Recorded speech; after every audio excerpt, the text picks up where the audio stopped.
नमस्कार दोस्तों, स्वागत है आपका। तो आज हम कक्षा 12 आर्ट्स के इतिहास का जो पाठ 2 है, राजा, किसान और नगर, उससे एमसीक्यू करने वाले हैं। तो इस वीडियो को आप पूरा देखें। मैंने पहले पार्ट का एमसीक्यू काफ़ी करा ही दिया है, तो इसको भी आप देख सकते हैं। और आज 2 पार्ट का, ऐसे ही मैं आपको 12 पार्ट हिस्ट्री के कराऊंगा और इनसे मैं आपको रिलेटेड काफ़ी क्वेश्चंस भी करा दूंगा। आपको इसी ऑब्जेक्ट में से भी काफ़ी सिखा दूंगा आपको, ठीक है, जिससे आप बड़े बड़े क्वेश्चन भी याद कर सकते हैं। तो जरा देखते हैं, पहला क्वेश्चन लिखा है, भारतीय अभिलेख विज्ञान में 1830 के दशक में सबसे बड़ी प्रगति किसने की? तो इसका सही आंसर क्या हो जाएगा? तो भारतीय अभिलेख विज्ञान में 1830 के दशक में जो सबसे बड़ी प्रगति की थी वो जेम्स प्रिंसेप ने की थी। याद रखेंगे, जो सम्राट अशोक थे, सम्राट अशोक की जो लिपि ब्राह्मी और खरोष्टी थी, उनको 1838 में पढ़ने का श्रेय जाता है किसे? जेम्स प्रिंसेप को। तो और 1838 ये कौन सा दशक हो जाएगा? तो 1830 का दशक हो जाएगा। तो बी ऑप्शन आपका सही हो जाएगा इसमें, ठीक है। आगे देखते हैं अगला क्वेश्चन। अगला प्रश्न लिखा हुआ है, जेम्स प्रिंसेप ने किन लिपियों का अर्थ निकाला? तो जेम्स प्रिंसेप ने किन लिपियों का अर्थ निकाला? तो मैंने बताया ब्राह्मी और खरोष्टी, ठीक है, ब्राह्मी लिपि और खरोष्टी लिपि, ठीक है। अगला प्रश्न लिखा है, अभिलेखों में पियदीसी शब्द का प्रयोग किसके लिए किया गया है? तो पियदीसी शब्द का प्रयोग किसके लिए किया गया है? तो याद रखेंगे सम्राट अशोक। इसका अर्थ भी पूछ लेता है कि पियदसी का अर्थ क्या होता है? तो इसका अर्थ होता है मनोहर मुखाकृति वाला, ठीक है, चेहरा या दिखने में सुंदर। आगे अगला प्रश्न लिखा हुआ है, छठी शताब्दी ईसा पूर्व को भारतीय इतिहास में एक परिवर्तनकारी काल क्यों माना जाता है? तो याद रखेंगे, जो 600 ईसा पूर्व है, 600 ईसा पूर्व में क्या क्या हुआ है? एक तो लोहे का बढ़ता प्रयोग, लोहे का प्रयोग बढ़ गया जिससे अस्त्र शस्त्र बनाए जाने लगे। दूसरी बात सिक्कों का विकास, और तीसरी बात आरंभिक राज्यों का उदय। 16 महाजनपद देखने को हमें मिलते हैं, जिसमें सबसे शक्तिशाली महाजनपद जो था वो मगध था। तो ये सारे चीजें हमें परिवर्तनकारी देखने को मिल रही हैं, तो उपर्युक्त सभी इसका आंसर हो जाएगा। इसके बाद अगला प्रश्न लिखा है, बौद्ध और जैन ग्रंथों में कितने महाजनपदों का उल्लेख मिलता है? तो इसका सही आंसर हो जाएगा 16, ठीक है। बौद्ध ग्रंथ और जैन ग्रंथ, जो अगुंतर निकाय और भगवती सूत्र ग्रंथ हैं, इनमें 16 महाजनपदों का क्या मिलता है? उल्लेख मिलता है। अगला प्रश्न लिखा है, अधिकांश महाजनपदों पर किसका शासन था? अधिकांश महाजनपदों पर किसका शासन था? तो इसका आंसर हो जाएगा राजाओं का। याद रखेंगे, 16 महाजनपद थे और 16 में से 2 ऐसे महाजनपद हैं जहां पर राजाओं का शासन नहीं था, वहां पर गणतंत्र व्यवस्था थी। जो कौन कौन से थे? एक था वज्जी और दूसरा था मल्ल, ठीक है। 2 जगह ऐसी थी जहां गणतंत्रात्मक शासन हुआ करता था, और यहाँ कह सकते हैं कई लोग मिलकर शासन करते थे। अगला प्रश्न लिखा हुआ है कि बज्जी संघ जैसे राज्यों में शासन की क्या व्यवस्था थी? तो मैंने अभी बताया, गढ़ या संघ समूह का शासन। अगला प्रश्न लिखा हुआ है, महाजनपदों की राजधानियों की मुख्य विशेषता क्या थी? अगला, क्या वे किलेवन थी? तो बिल्कुल किलेवन थी। तीसरा, वे केवल व्यापारिक केंद्र पर थी? तो ऐसा कुछ नहीं, केवल व्यापारिक केंद्रों पर हूँ, वहां कोई सेना नहीं थी, ये भी गलत। तो आंसर हो जाएगा अपना बी ऑप्शन, ठीक है। आंसर हो जाएगा वे किलेवन थी। अगला प्रश्न देखते हैं, 6वीं शताब्दी ईसा पूर्व से ब्राह्मणों ने किस संस्कृत ग्रंथ की रचना की थी? इसका आंसर हो जाएगा धर्मशास्त्र। धर्मसूत्र और धर्मशास्त्र की रचना जो है 6वीं शताब्दी ईसा पूर्व यानी 600 ईसा पूर्व से स्टार्ट हुई थी। और आपको ये भी याद रखना है, जो मनुस्मृति है वो एक धर्मशास्त्र है, और उसकी जो रचना हुई है 200 बीसी से लेकर 200 एडी यानी 200 ईसा पूर्व से 200 ईस्वी के मध्य हुई है उनका संकलन, ठीक है, मनुस्मृति का। अगला प्रश्न देखते हैं, 6ठी से 4ठी शताब्दी ईसा पूर्व के बीच सबसे शक्तिशाली महाजनपद कौन सा बना? तो इसका सही आंसर हो जाएगा मगध। मगध की जो पहली राजधानी थी उसका नाम था राजगृह, जिसका अर्थ होता है राजाओं का घर, और दूसरी राजधानी थी पाटलिपुत्र। कौन सी थी? पाटलिपुत्र थी, ठीक है। तो आपको याद रखना है पाटलिपुत्र, जिसे आज अपन पटना के नाम से भी जानते हैं। अगला प्रश्न लिखा है, मगध की पहली राजधानी कौन सी थी? तो मैंने अभी आपको बताया, मगध की पहली राजधानी कौन सी थी? राजगाह या राजगीर, ठीक है। आगे बढ़ते हैं, अगला क्वेश्चन देखते हैं। अगला क्वेश्चन क्या है? तो अगला क्वेश्चन लिखा हुआ है, 4ठी शताब्दी ईसा पूर्व में मगध की राजधानी किसे बनाया गया? तो इसे बनाया गया पाटलिपुत्र को बनाया, ठीक है। अगला प्रश्न लिखा हुआ है, आधुनिक इतिहासकारों के अनुसार मगध की शक्ति का क्या कारण था? तो मगध की शक्ति के कुछ कारण थे। सबसे पहला कारण है खेती की उपज अच्छा होना, यानी उपजाऊ भूमि थी। दूसरा, लोहे की खदानों का उपलब्ध होना। जो झारखंड है, झारखंड में लोहे की खदानें थी जिससे अस्त्र शस्त्र बना लेते थे, ठीक है। हाथियों की उपलब्धता, तो तीनों हैं। चौथा, अगर याद रखेंगे, चौथा आपका हो जाएगा नदियां हो जाएंगी, क्योंकि जो पाटलिपुत्र इनकी राजधानी थी, वो नदियों के किनारे थी। नदियों के कारण आवागमन जो था वो सरल था और सस्ता था। और छठवां याद रखेंगे क्या कारण था, महत्वाकांक्षी शासक। जो मगध के शासक रहे वो बहुत बहुत ही महत्वाकांक्षी थे। तो प्रयुक्त सभी इसका आंसर हो जाएगा। इसके बाद अगला क्वेश्चन है, मौर्य वंश का संस्थापक कौन सा था। तो मौर्य वंश का संस्थापक का नाम है चंद्रगुप्त मौर्य। पूछा जाता है कि मौर्य वंश की स्थापना कब होती है, शुरुआत कब होती है। 321 बीसी, 321 ईसा पूर्व से 185 तक चलता है। ठीक है, ये मौर्य वंश याद रखेंगे। लास्ट राजा बृहद्रथ है, 185 ईसा पूर्व।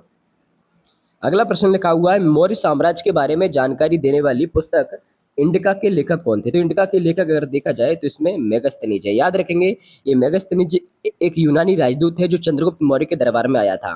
ठीक है, ये इसे किसने भेजा था, तो सेल्यूकस निकेटर ने इसको भेजा था।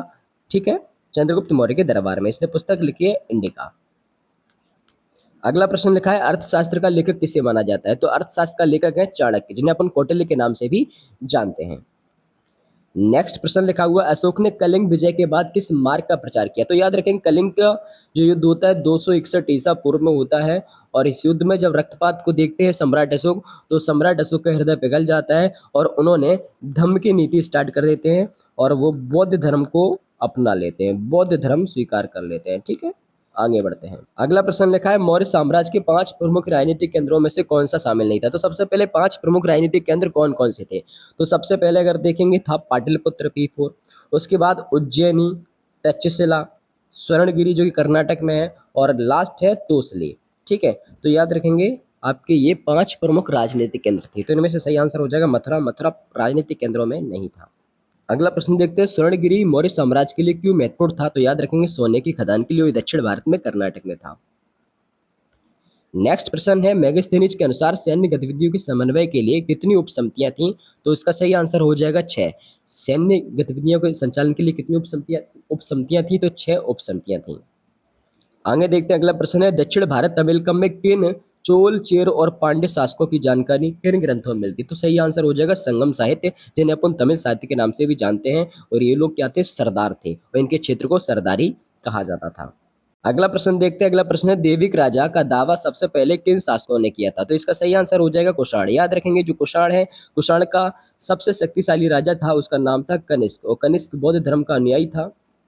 और इन लोगों ने देविक राजा की का दावा किया था, अपनी बड़ी बड़ी मूर्तियां बनाई थी। कहाँ मूर्तियां बनाई थी, तो याद रखेंगे मथुरा में, मथुरा का माठ और अफगानिस्तान शहर में अपनी बड़ी बड़ी मूर्तियां स्थापित की थी। अपने आप को देवता से तुलना करना चाहते थे, जिससे लोग इन्हें क्या करें, लोग इनकी इज्जत करें। ठीक है, तो आंसर हो जाएगा आपका कुषाण।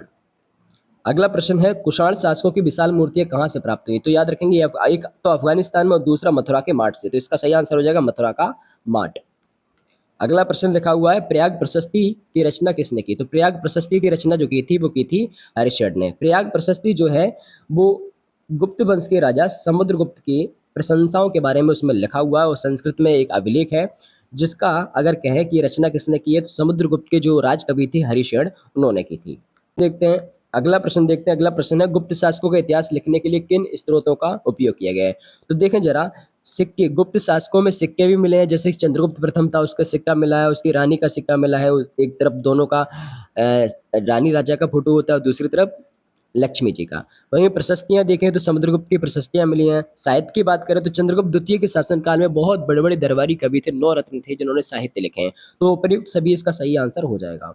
अगला प्रश्न देखते हैं। अगला प्रश्न लिखा है, राजा की छवि जानने के लिए इतिहासकारों ने किन कथाओं का सहारा लिया। देखो याद रखेंगे, राजा की छवि किस प्रकार थी, प्रजा उनके बारे में क्या सोचती थी, तो राजा वगैरह इस अपने अभिलेखों में ऐसा नहीं लिखते थे। तो ये हमें जानकारी ज़्यादा नहीं मिली, हमें जानकारी इनकी जातक और पंचतंत्र से मिली है। ठीक है, जातक कथाएं और पंचतंत्र। पंचतंत्र के जो लेखक हैं विष्णु शर्मा हैं, और याद रखेंगे जातक जो है गौतम बुद्ध के पूर्व जन्म की कहानियां हैं इसमें। अगला प्रश्न देखते हैं, गंध तेंदु जातक कथा किस बारे में बताती है। तो याद रखेंगे, एक कुटिल राजा और उसकी प्रजा के दुखों के बारे में ये बताती है।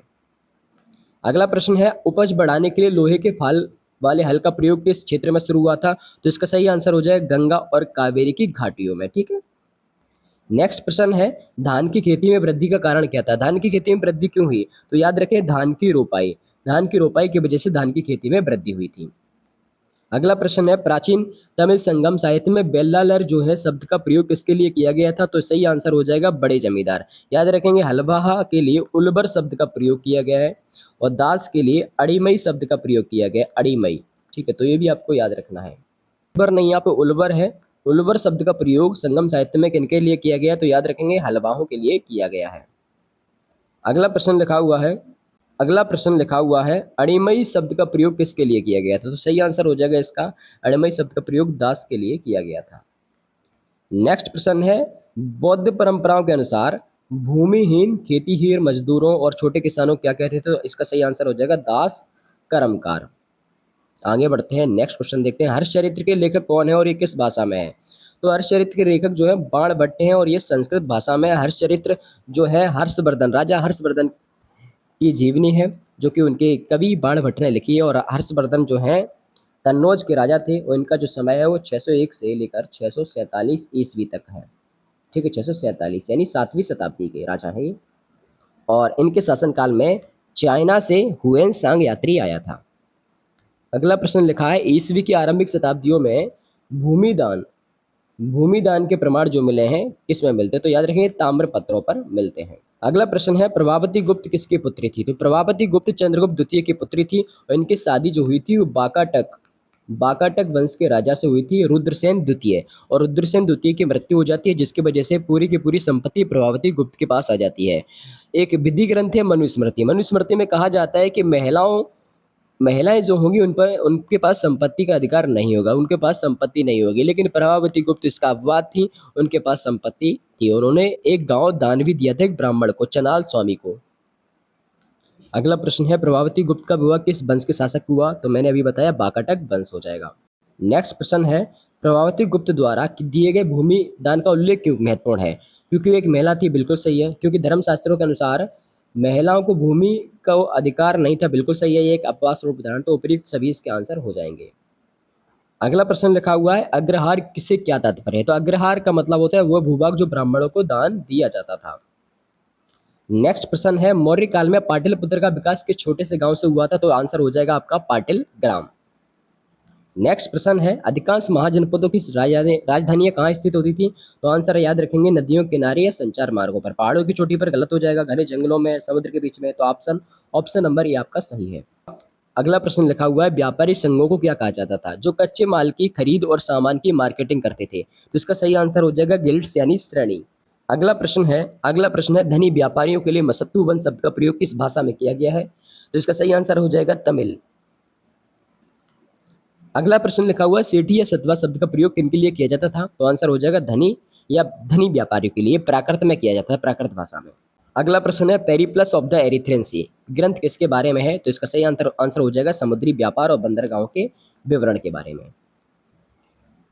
नेक्स्ट प्रश्न है, भारत के सबसे पुराने सिक्के कौन से हैं? तो इसका सही आंसर हो जाएगा आहत सिक्के, जो पंचमार्क हैं, भारत के सबसे पुराने सिक्के माने जाते हैं। अगला प्रश्न है, सिक्कों पर राजाओं के नाम और चित्र सबसे पहले किस शासकों ने जारी किए? तो इसका आंसर हो जाएगा हिंद यूनानियों ने सिक्कों पर राजाओं के नाम और चित्र सबसे पहले जारी किए थे। आगे बढ़ते हैं, अगला क्वेश्चन देखते हैं क्या है। अगला क्वेश्चन लिखा है, सबसे पहले सोने के सिक्के प्रथम शताब्दी ईस्वी में किसने जारी किए? तो प्रथम शताब्दी ईस्वी में कुषाण शासकों ने सबसे पहले सोने के सिक्के जारी किए थे। आगे बढ़ते हैं, अगला क्वेश्चन है, कुषाण शासकों द्वारा जारी सोने के सिक्के किनके किनके सिक्कों के वजन के बराबर थे? तो आंसर याद रखें रोमन सम्राटों और ईरान के शासकों के।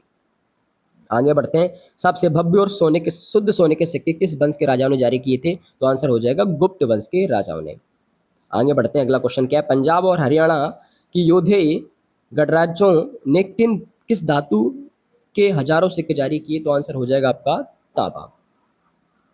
आगे बढ़ते हैं, अगला क्वेश्चन क्या है, ब्राह्मी लिपि को पढ़ने में सफलता कब और किसने प्राप्त की? तो इसका सही आंसर हो जाएगा 1838 जेम्स प्रिंसेप ने। आगे बढ़ते हैं, अगला क्वेश्चन क्या है, खरोष्टी लिपि का अर्थ निकालने में किन राजाओं के सिक्कों ने मदद की थी? तो आंसर याद रखें हिंद यूनानी राजाओं ने। ठीक है, अगला प्रश्न है, अशोक के अभिलेखों में पियदसी का क्या अर्थ होता है? तो देखने में सुंदर, मनोहर, मुखाकृति वाला। आगे बढ़ते हैं, अगला क्वेश्चन क्या है, अभिलेख शास्त्रियों के सामने क्या मुख्य समस्या थी? तो ये अक्षरों का धुंधला होना, तो ये बिल्कुल सही है। अभिलेखों का टूट जाना, ये भी सही है। सभी घटनाओं का अभिलेखों में ना होना, ये भी सही है। तो उपयुक्त सभी इसके आंसर हो जाएंगे। आगे बढ़ते हैं, अगला क्वेश्चन क्या है, सुदर्शन झील का निर्माण किसने करवाया था? तो इसका निर्माण करवाया था चंद्रगुप्त मौर्य के समय एक राज्यपाल ने, ठीक है, जबकि इसका जीर्णोद्धार करवाया था रुद्रदामन ने। आगे बढ़ते हैं, अगला क्वेश्चन क्या है, तो अगला क्वेश्चन है, सुदर्शन झील की मरम्मत किसने कराई थी? तो आंसर हो जाएगा रुद्रदामन, ठीक है। आगे बढ़ते हैं, अगला क्वेश्चन क्या है, 6वीं शताब्दी ईसा पूर्व में ब्राह्मणों ने किन ग्रंथों के माध्यम से सामाजिक नियमों का निर्धारण किया? तो ये आंसर हो जाएगा धर्मसूत्र और धर्म शास्त्र। नेक्स्ट क्वेश्चन देखते हैं, नेक्स्ट क्वेश्चन क्या है, देवानाम पेय की उपाधि किस राजा ने धारण की? तो इसका सही आंसर हो जाएगा सम्राट अशोक। लास्ट क्वेश्चन देखते हैं, मौर्य प्रशासन में सेना का प्रबंधन करने वाली समिति कितनी उपसमितियां थी? तो आंसर हो जाएगा 6 उपसमितियां थी। तो आपको अगर वीडियो पसंद आई तो वीडियो को लाइक करें, चैनल को सब्सक्राइब करना ना भूलें। Thank you so much.